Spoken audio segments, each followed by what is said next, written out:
Nagsimula ang pelikula sa pixelated video game kung saan may dalawang karakter na nag-aaway at nahulog mula sa taas. Pagkatapos, lumipat ang eksena sa pangunahing tauhan, si Chef Chelios, na nahulog mula sa helicopter at bumangga sa isang kotse sa kalye.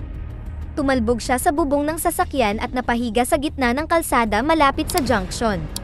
Pagkalapag pa lang niya, mabilis siyang binuhat ng grupo ng mga Chinese na alipores at isinakay siya sa van.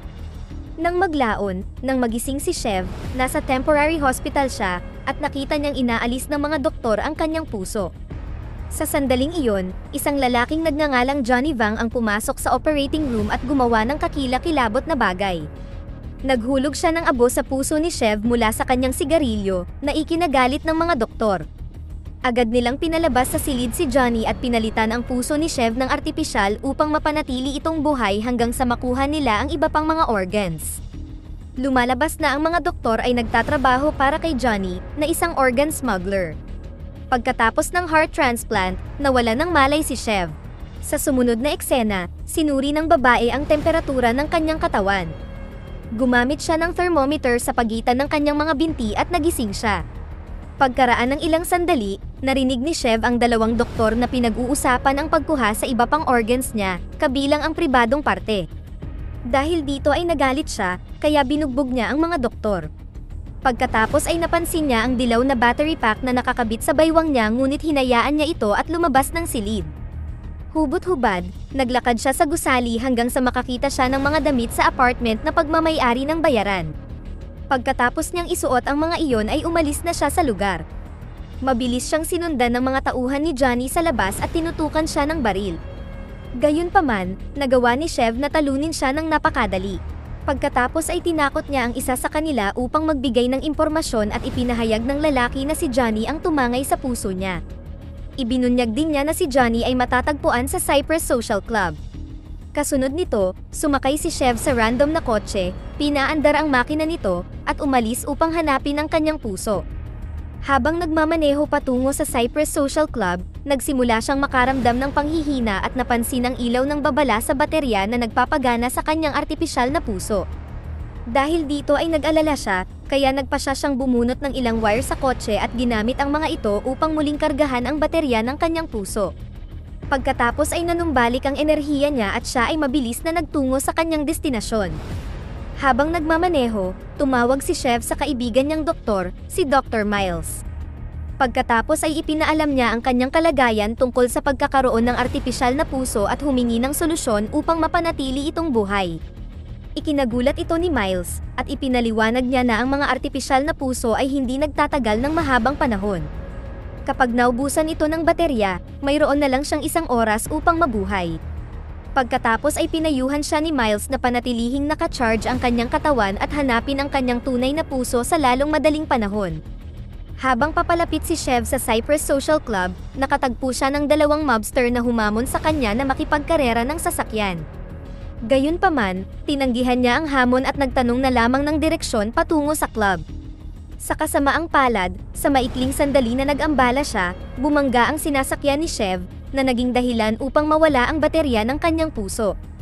Dahil wala ng ibang paraan para makapag-recharge, hiniling ni Chef sa mga gangster na kargahan siya. Nalilito sila ngunit nagpasya silang pagbigyan siya. Sinunod nila ang kanyang mga utos, at ikinonekta ni Chef ang mga jumper wire, isa sa kanyang dibdib at isa sa kanyang dila. Nakapagtataka, ang mataas na boltahe ay nagpalakas sa kanyang puso at lubos na lumakas ang pisikal na kakayahan niya. Kaya na niyang tumakbo na parang kabayo. Pagkaraan ng ilang sandali, sa wakas ay dumating si Chef sa club. Sa una, hindi niya sinasadyang iligtas ang isang bayaran na nagngangalang Ria mula sa mapang-abusong customer. Pagkatapos ay pumasok siya sa loob ng club upang hanapin si Johnny, ngunit nakatakas ang siraulo sa pamamagitan ng pagtalon sa bakod. Samantala, lubos na naakit si Ria kay Chef at itinuturing niya itong tagapagtanggol niya. Sinubukan ng ating bida na huwag siyang pansinin, ngunit mabilis na napukaw ang kanyang interes nang sabihin ni Ria na alam niya kung nasaan si Johnny. Pagkatapos ay isinama siya ni Ria sa isang lugar na tinatawag na Nude Girls Club. Sa loob ng club, ang may-ari na si Chico ay marahas na ini-interrogate si Johnny na gustong malaman kung nasaan si Chef. Sa una, ayaw magsalita ni Johnny, ngunit nang saktan ni Chico ang isa sa mga tauhan niya, nagsalita siya. Sa sandaling iyon, pumasok si Chev sa club at nakita ang dating kasintahan, si Eve, na nagpe-perform ng pole dance. Naghalikan sila, ngunit pinutol ni Rhea ang kanilang sandali, at sinabing siya ang bagong kasintahan ni Chev. Ito ay humantong sa away sa pagitan ng dalawang babae kung saan si Eve ang nagwagi. Kasabay nito, dumating si Chico sa pinangyarihan at nakita niya si Chev. Tuwang-tuwa, inutusan niya ang mga tauhan na salakayin at dakpin siya ng buhay. Gayunpaman, hindi susuko si Chev ng basta-basta. Bumunot siya ng baril, at naganap ang nakamamatay na shootout sa pagitan ng dalawang partido. Kahit papaano, nagawa ni Chev na talunin ang lahat ng mga goons ngunit nagawa ni Chico na makatakas mula sa pinto sa likod. Tinanong ni Chev ang isa sa mga goons kung bakit siya gustong hulihin ang kanilang pinuno. Ipinaliwanag ng lalaki na hindi si Chico kundi isa pang gangster, na nagngangalang El Huron, ang gustong pumatay sa kanya, bagamat hindi nila alam kung bakit. Galit na galit, pinatay ni Chev ang lalaki at umalis kasama si Eve. Sa kasamaang palad, nang siya ay lumabas sa club, inatake siya ng grupo ng mga pulis na nagsimulang bugbugin siya. Sa sandaling iyon, naubos ang baterya ng artipisyal na puso ni Chev, ngunit nang kuryentehin siya ng isa sa mga opisyal, nag-recharge ito muli, na nagbigay sa kanya ng pambihirang lakas. Pagkatapos ay lumaban siya at tumakas gamit ang isa sa mga kotse ng mga opisyal kasama si Eve. Lingid sa kaalaman nila, may bayaran na babae na nakaupo sa likod. Pagkaraan ng ilang sandali, ginamit ni Chev ang mobile phone ni Eve at nakipag-usap kay Dr. Miles para i-update siya tungkol sa sitwasyon niya. Sinabi ng huli na kung mahanap niya ang tunay na puso niya, maaari nilang ibalik ito sa kanyang dibdib. Sa sandaling iyon, sinabi ng bayaran na alam niya kung nasaan si Johnny. Ipinaliwanag niya na may dala siyang box at malamang na ngayon ay nasa horse racing track siya sa Hollywood Park. Nang marinig ito, nagmaneho si Chev patungo sa karera ng kabayo ngunit sa kasamaang palad ay na-traffic siya dahil sa mga nagrarally sa kalye na pinamumunuan ng grupo ng mga bayaran na humihiling ng pantay na karapatan. Lalo pang lumala ang sitwasyon nang dumating ang grupo ng mga pulis. Naalarma, mabilis na lumayo si Chev sa lugar, iniwan ang kotse. Sa sumunod na eksena, nakarating siya sa malapit na parke at nakita ang dalawang lalaki na ginagamitan ng electric collar ang kanilang aso. Hinarap niya ang mga lalaki, inakusahan sila ng pagmamaltrato sa hayop. Pagkatapos ay kinuha ni Chev ang electric collar at inilagay ito sa leeg niya upang muling kargahan ang kanyang puso. Nang maglaon, dumating ang mga pulis upang arestuhin siya, ngunit inatake ng aso ang isa sa mga opisyal na nagpahintulot kay Chev na makatakas. Gayunpaman, napapaligiran siya ng mas maraming pulis mula sa lahat ng panig at walang paraan upang makatakas. Sa sandaling iyon, may dumating na kamukha ng yumaong kaibigan ni Chev, si Kaylo, sakay ng motorsiklo at huminto sa harap niya. Hiniling niya kay Chev na sumakay sa motorsiklo at isinama siya palayo sa mga pulis. Gayunpaman, ang misteryosong lalaki na ito ay nerbyoso, na naging dahilan upang bumangga ang motorsiklo. Pagkatapos makabawi mula sa pagbagsak, ipinakilala ng lalaki ang kanyang sarili bilang Venus, ang kambal na kapatid ni Kaylo. Inihayag niya na siya ay nasa isang misyon upang maghiganti para sa pagkamatay ng kapatid niya. Bilang tugon, sinabi ni Chev na pinatumbanan niya ang lahat ng sangkot sa pagkamatay ni Kaylo maliban sa isang lalaki na nagngangalang El Huron. Pagkatapos ay nagtanong si Chev ng direksyon patungo sa karera at nagtungo doon. Sa kasamaang palad, pagdating niya sa lugar, nagsimulang humina ang tibok ng kanyang puso, kaya tumawag si Chev sa kaibigan niya para humingi ng tulong. Mabilis na nakaisip si Miles ng solusyon at sinabing maaari siyang makapag-recharge sa pamamagitan ng friction. Nangangahulugan ito na kailangan niyang ipahid ang balat niya sa ibang tao. Sinunod ni Chev ang mungkahi at sinubukan ito sa ilang tao na nanonood sa karera ngunit muntik na siya mapaaway. Sa kabutihang palad, napansin siya ni Eve at tinulungan siya. Nagsalo sila sa matamis na sandali habang ang mga tao ay nagsasaya. Pagkatapos mag-recharge, iniwan niya ang babae at nagmamadaling hinanap si Johnny. Sa kasamaang palad, muling nakatakas ang mobster sakay ng kanyang sasakyan.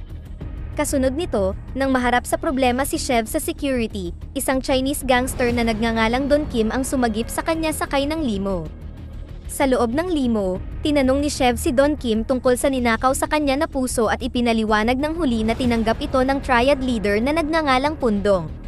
Siya ay lubhang nangangailangan ng transplant ng puso at doon niya nalaman ang tungkol sa kakayahan ni Shev na takasan ang kamatayan.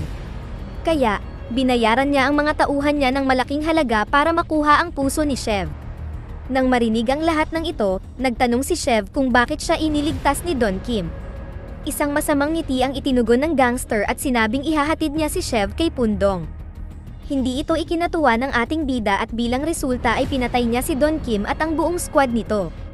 Pagkatapos ay umalis si Shev sa bumanggang limo at pumunta sa electric grid. Hinawakan niya ang mataas na boltahe na supply ng kuryente at muling na-recharge ang kanyang puso. Samantala, tinawagan ni Venus ang kaibigan niya na si Orlando upang tumulong sa pagsubaybay kay El Huron. Sa kabilang banda, iniulat ni Chico kay El Huron ang kanyang pagkabigo, at malupit na pinarusahan siya sa pamamagitan ng pagpilit sa kanya na tapiyasin ang mga utong niya. Sumunod, habang nagmamaneho, nakita ni Shev ang ambulansya at tumalon, humingi sa mga paramedic ng ekstrang baterya upang ma-recharge ang kanyang puso. Nagawa nilang makahanap ng isa pa at tinulungan siya sa pagkonekta nito. Sa sandaling iyon, nakita ni Shev ang kanyang kaaway na si Johnny Vang sa kalye, at tumalon siya mula sa umaandar na ambulansya at nagtago sa likod ng kotse. Sa gitna nito, sinubukan ni Rhea na kunin ang atensyon ni Shev mula sa kabilang kalsada ngunit nabangga siya ng sasakyan. Dahil dito ay naalerto si Johnny tungkol sa panganib at sinubukan niyang tumakas. Gayunpaman, sa pagkakataong ito, naabutan siya ni Shev at binugbog siya. Pagkatapos ay kinuha niya ang pulang box mula kay Johnny, umaasang naglalaman ito ng kanyang puso. Gayunpaman, nang buksan niya ito, nalaman niya na iba ang laman nito. Galit na galit, iniwan ni Shev si Johnny sa lupa at tinawagan ng kaibigang doktor na si Miles. Ang huli, na maraming koneksyon mula sa underground, ay nakatanggap ng impormasyon tungkol sa puso niya. Sinabi niya na ang organ ay inilipat kay Pundong 3 linggo na ang nakakaraan, at ito ay gumagana ng maayos. Nangako si Miles na tutulungan si Shev na mahanap si Pundong at binanggit na kumikilos na ang kanyang assistant. Pagkatapos ng tawag, sinubukan ni Shev na kumuha ng impormasyon mula kay Johnny, ngunit dumating si Chico at binaril ito hanggang sa mamatay. Pagkatapos ay pinatulog niya si Shev at inilagay sa trunk ng kotse. Samantala, si Pundong ay makikitang nagpaparada sa paligid ng lungsod, masaya sa kanyang bagong buhay. Nang huminto sila, nilapitan siya ng magandang babae, na walang iba kundi ang assistant ni Miles. Walang kahirap-hirap na inakit niya ang matanda at dinala sa liblib na bahay. Doon, hinihintay ni Miles si Pundong, handang kunin ang kanyang puso. Sa sumunod na eksena, si Shev ay dinala kay El Huron, na nagpahayag na siya ang pangatlong kapatid na Verona. Para sa ilang konteksto, pinatay ni Shev ang 2 pang Verona, sina Ricky at Alex, sa unang bahagi. Ito ang dahilan kung bakit gustong maghiganti ni El Huron. Nagbanta siyang papatayin si Shev at aalisin ang battery pack sa puso niya. Ngunit gusto niyang gumawa ng pagtatanghal, kaya dinala niya ito malapit sa pool. Doon, nakita ni Shev ang pugot na ulo ni Ricky sa loob ng tangke na may makina. Pagkatapos ay ipinaliwanag ni El Huron na pinanatili niyang buhay ang kanyang kapatid sa artipisyal na paraan upang makita niya ang pagkamatay ni Shev. Pagkatapos ay sinimulan siyang hampasin ng mga gangster at halos patayin siya. Ngunit dumating sina Orlando, Venus, at Rhea sa huling sandali na handang lumaban. Sa gitna ng kaguluhan, binuksan ni Shev ang tangke ni Ricky at sinipa ang ulo sa swimming pool. Ngunit sa parehong oras, nagsimula siyang bumagal dahil sa mahinang baterya. Dahil wala siyang makitang ibang solusyon, sinubukan niyang i-recharge ang kanyang puso sa pamamagitan ng pag-akyat sa poste ng kuryente. Sa sandaling nahawakan niya ang mga live wire, siya ay nakuryente ng labis at siya ay nasunog. Sa kabila nito, nagawa pa rin niyang talunin ang mga kalaban.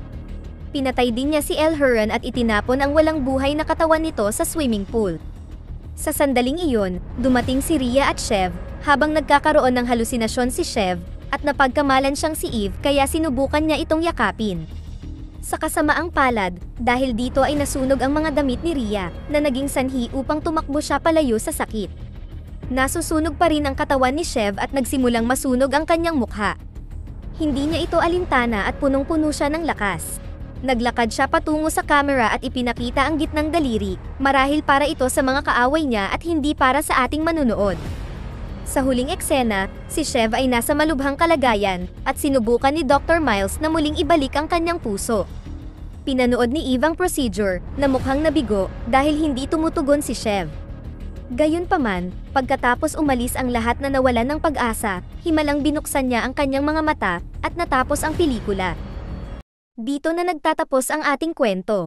Sana ay nagustuhan nyo, mag-subscribe na kung hindi ka pa nakasubscribe, pindutin na rin ang notification bell at like button upang matulungan ang channel, and leave a comment down below, and as always, thank you for watching.